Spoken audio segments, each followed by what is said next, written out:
कल रात को एक बड़ी घटना होती है जिस दौरान 7 बजे ईडी अरविंद केजरीवाल के घर पहुंचती है और उसके बाद 2-2.25 घंटे की बातचीत पूछताछ के बाद उन्हें गिरफ्तार कर लिया जाता है, हिरासत में ले लिया जाता है। और इस सब के बीच लगातार पुलिस प्रशासन उनके घर को घेर कर रखती है, क्योंकि वहां पर आम आदमी पार्टी के कार्यकर्ता पहुंच जाते हैं और वो अरविंद केजरीवाल के सपोर्ट में वहां पर उनके लिए नारे लगाने लगते हैं। इस तरीके का माहौल बन जाता है। लगातार जो है ये कहा जा रहा है कि बीजेपी अरविंद केजरीवाल को गिरफ्तार करवा कर लोकसभा के लिए अपना रास्ता क्लियर करने का प्रयास कर रही है, क्योंकि सच परेशान हो सकता है लेकिन हार नहीं सकता। इसी बात के साथ आम आदमी पार्टी ने यह बात कही है, हर एक कार्यकर्ता ये बात कह रहा है, वो आतिशी हो, सौरभ भारद्वाज हो या फिर अन्य नेता, उन सभी का कहना है कि अरविंद केजरीवाल ही सीएम रहेंगे, भले जेल से ही क्यों ना रहे। आखिर आतिशी ने इसे लेकर क्या कहा है, पहले वो सुनिए, उसके बाद आपको बताऊंगी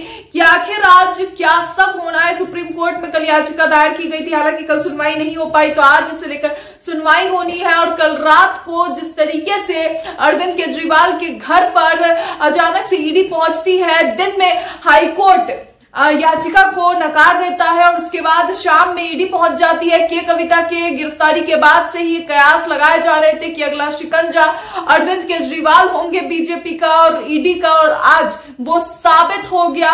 अब इसे लेकर के देखिए कि आखिर आतिशी ने कल रात को क्या कहा है। उसके बाद आपको बताऊंगी कि आखिर राहुल गांधी और अखिलेश यादव इस बात पर क्या कहते नजर आ रहे हैं। देखिए, ये बिल्कुल साफ है कि ईडी और भारतीय जनता पार्टी जो उनके मालिक हैं, कोर्ट का सम्मान नहीं करते हैं। अगर वो कोर्ट का सम्मान करते तो आज ही धमक बढ़ने की क्या जरूरत थी। जब कोर्ट ने नोटिस दे दिया तो वो क्यों इस फैसले का इंतजार क्यों नहीं कर सकते। तो ये बिल्कुल साफ है कि राजनीतिक साजिश है और वो अरविंद केजरीवाल को गिरफ्तार करना चाहते हैं। आगे जाने की कोशिश कर रहे हैं? नहीं, ऐसा कोई इरादा नहीं है। मुख्यमंत्री अरविंद केजरीवाल के घर पे आ रही है।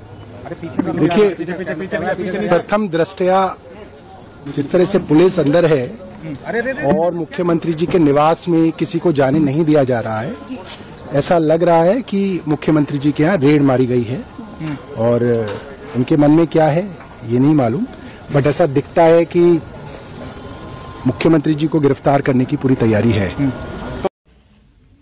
तो दोस्तों सुना आपने, इसे लेकर अखिलेश यादव ने भी ट्वीट करते हुए कल रात को लिखा कि जो खुद है शिकस्त के खौफ में कैद, वो क्या करेंगे किसी और को कैद। भाजपा जानती है कि वो फिर दोबारा सत्ता में नहीं आने वाली, इसी डर से वो चुनाव के समय विपक्ष के नेताओं को किसी भी तरीके से जनता से दूर करना चाहती है। गिरफ्तारी तो बस बहाना है, ये गिरफ्तारी एक नई जन क्रांति को जन्म देगी।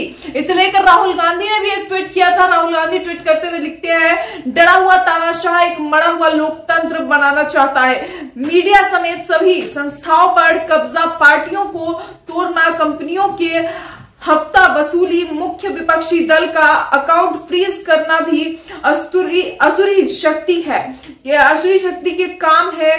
तो अब चुने हुए मुख्यमंत्रियों की गिरफ्तारी भी आम बात हो गई है। इंडिया उसका मुंहतोड़ जवाब देगी, इंडिया गठबंधन इसका मुंहतोड़ जवाब देगी। ये बात राहुल गांधी कहते नजर आ रहे हैं। उनका कहना है कि आसुरी शक्तियां जो आज तक आप यूज करते आए हैं, अकाउंट्स फ्रीज कर देना, अन्य काम कर देना, उस सब के बावजूद अब एक बार फिर से ये गिरफ्तारी तक की भी जो प्लानिंग है वो बीजेपी द्वारा की जा रही है, ईडी द्वारा करवाई जा रही है। ये लगातार विपक्ष पहले भी करता आया है। आपको याद होगा कि इससे पहले के जो 9 सवन थे उस सब में अरविंद केजरीवाल ने कहीं ना कहीं ये बात लगातार बताने की कोशिश की है, बोलने का प्रयास किया है। सीधे तौर पे कहा भी है कई बार कि ये एक गैर कानूनी समन है और मैं उस पर नहीं जाऊंगा।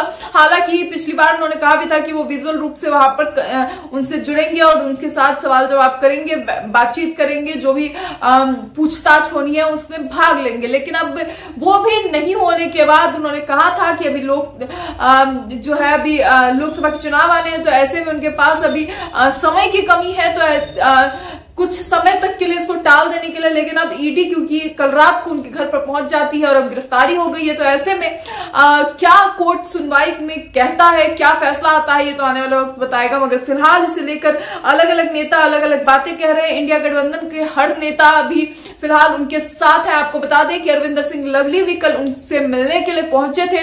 इसके साथ ही पंजाब के कई नेता और हरियाणा के नेता भी वहां पर पहुंचे थे। इंडिया गठबंधन के अलग अलग जगहों से सभी नेता नेता उनसे मिलने के लिए पहुंचे हैं, बातचीत के लिए पहुंचे हैं और इस सब के बीच जो अहम चीज है वो ये कि आने वाले समय में अभी अरविंद केजरीवाल के बाद अगला शिकंजा किसका होगा। पहले मनीष सिसोदिया, उसके बाद उससे पहले सत्येंद्र जैन, उसके बाद संजय सिंह और अब अरविंद केजरीवाल। इस बीच के कविता का भी नाम लिस्ट में आ चुका है और अब अगली लिस्ट में नाम किसका है, सवाल ये है। क्या यही तरीका है इंडिया गठबंधन को हराने का, एनडीए का? दोस्तों, इसे लेकर आपकी क्या राय है? अपनी राय कमेंट बॉक्स में जरूर बताएं। ऐसी और खबरों के लिए देखते रहिए मौलिक शक्ति।